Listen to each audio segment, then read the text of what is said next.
Buenas tardes, doctor Antonio Flores. Buenas tardes a los compañeros de la sección 2, doctorado de gerencia avanzada.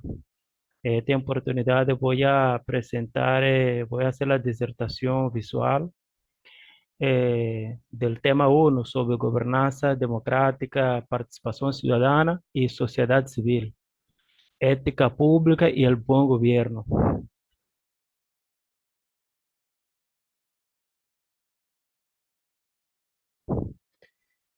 Cuando hablamos de la gobernanza democrática y la participación ciudadana, del buen gobierno en ese caso, es importante nombrar los 8 ejes importantes para que se consuma el buen gobierno, lo que es la responsabilidad social, lo que es la transparencia dentro de la gobernación, la sensibilidad, es decir, que los gobernantes deben sentirse sensibles a los problemas de la sociedad, el equitativo y completo las distribuciones de los bienes, de los recursos, riquezas del país, del país a la sociedad, personalmente a los más desfavorecidos, y la efectividad y que se estamos hablando del gobierno que tiene que ser eficiente y eficaz, que junto logra la efectividad dentro de la gestión, gestión de las acciones del gobierno,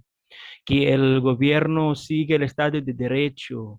Es importante ese punto del Estado de Derecho porque aquí entra lo que llaman los derechos humanos, derechos civiles, derechos sociales. Normalmente, actualmente, partiendo o apoyándose de la carta de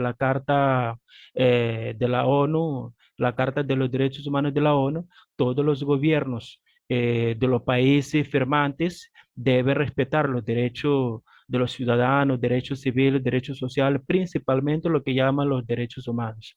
La participación, el otro punto de la participación es la participación ciudadana. El gobierno debe garantizar la participación ciudadana. Es decir, la participación ciudadana no solo en el sufragio, pero sí la ciudadanía o la sociedad civil debe sentir como partícipe dentro de la gestión del gobierno, el consenso y la orientación, que todos los consensos dentro de los proyectos del gobierno tienen que partir de un consenso de la sociedad civil, así como de la sociedad, así como de las otras toldas políticas que hacen vida dentro del mismo país.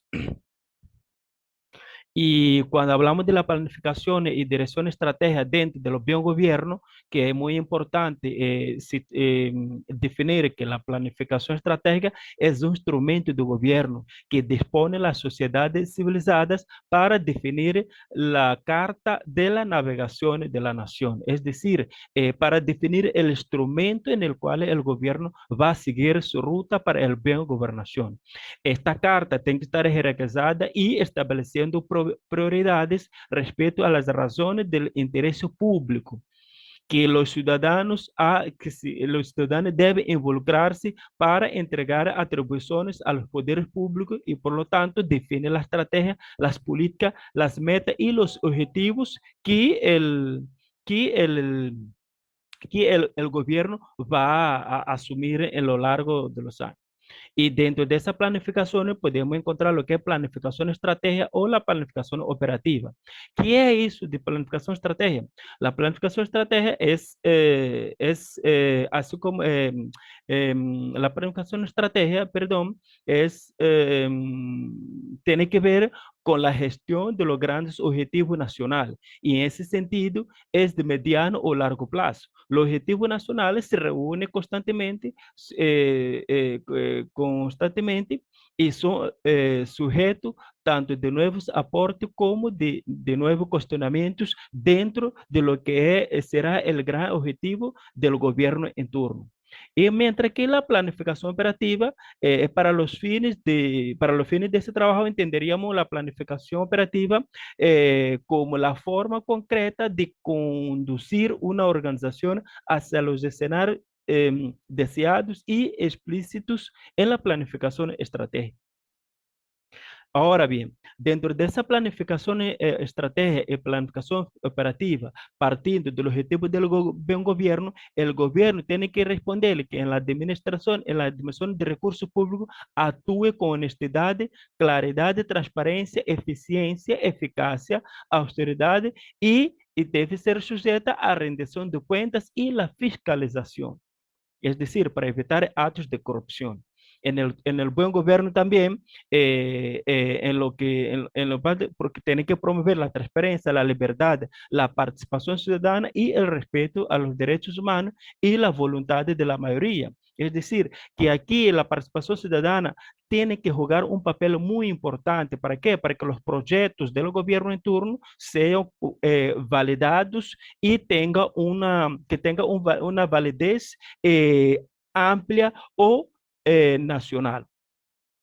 Y también tenemos que decir que el buen gobierno eh, permite que en la parte económica, en el aparato económico, impulsa el desarrollo sustentable, la competitividad, la equidad y la disminución de la pobreza. Es decir, en la parte económica, el gobierno tiene que fajar sus energías en mejorar el desarrollo y la sustentabilidad de la economía nacional, garantizar una disminución de la pobreza dentro del país. Y por último, en la actuación de los servidores públicos exige que se porte con ética, legalidad y profesionalismo e integridad. Es decir, que la ética profesional dentro de los gobiernos en turno es muy importante, porque si el gobierno actúa sin la ética, entonces ahí caería en comportamientos de mala conducta, corrupción y así como otros puntos por resaltar. Y bueno, para finalizar, doy más o menos una reflexión final, pero la reflexión final doy partiendo de más o menos partiendo de los desafíos de la región Latinoamérica para la integración y la integración y el manejo de un buen gobierno dentro de la región.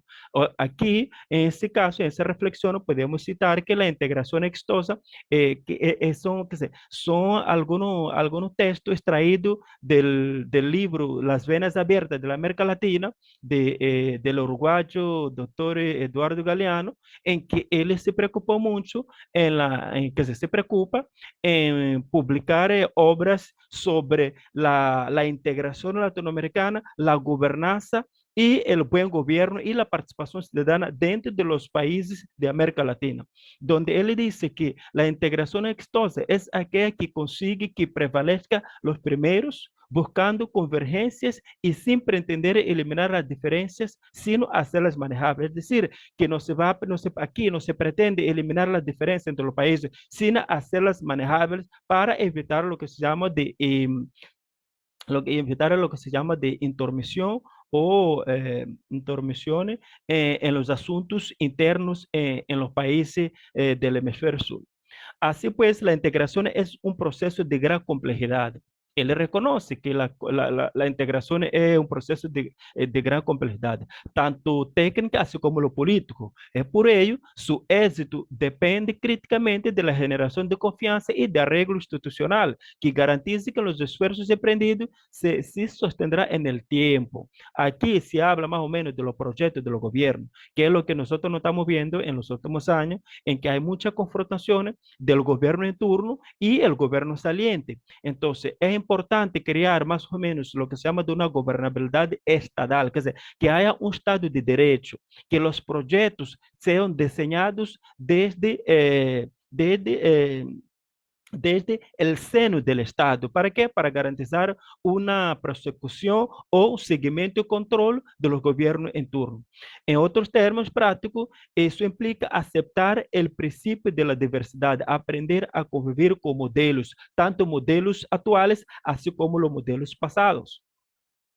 Y él continúa diciendo que la relevancia de los esfuerzos de integración regional apoya cada vez más a los diversos actores y organizaciones de la sociedad civil. Es decir, dentro de esa integración regional para el buen gobierno, la sociedad civil y organizaciones, las organizaciones de sociedad civil tienen mucha palabra, tiene mucha eh, tener mucha palabra y mucha participación para garantizar, no solo para que esas iniciativas tengan mayor legitimidad, pero sí representatividad, sino también para asegurar que la integración trascienda de los gobiernos de turno para los gobiernos entrantes. Y el gobierno entrante, lo que yo decía anterior, en una región tan diversa como la América Latina y el Caribe, esto quizá el principal desafío para lograr la integración y el servicio a cambio estructural que lo que la región lo requiere. Es decir,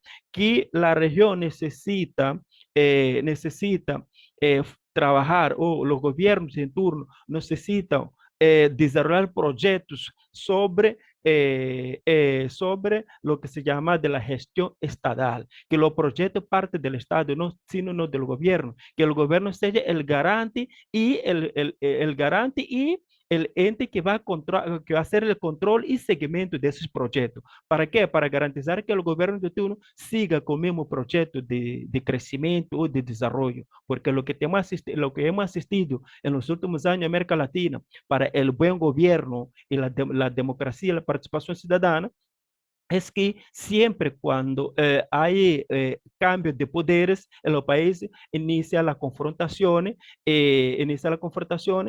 tanto institucional así como social, y dejando por detrás todo lo bien hecho en los gobiernos anteriores.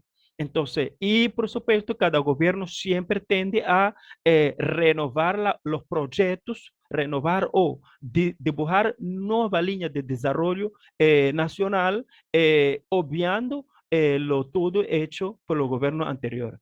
Muchísimas gracias, doctor. Esa era más o menos mi apreciación sobre el buen gobierno, la gobernanza y la ética pública que el ciudadano necesita, no solo en Venezuela, sino en la América Latina y el mundo en general. Muchísimas gracias. Hasta luego.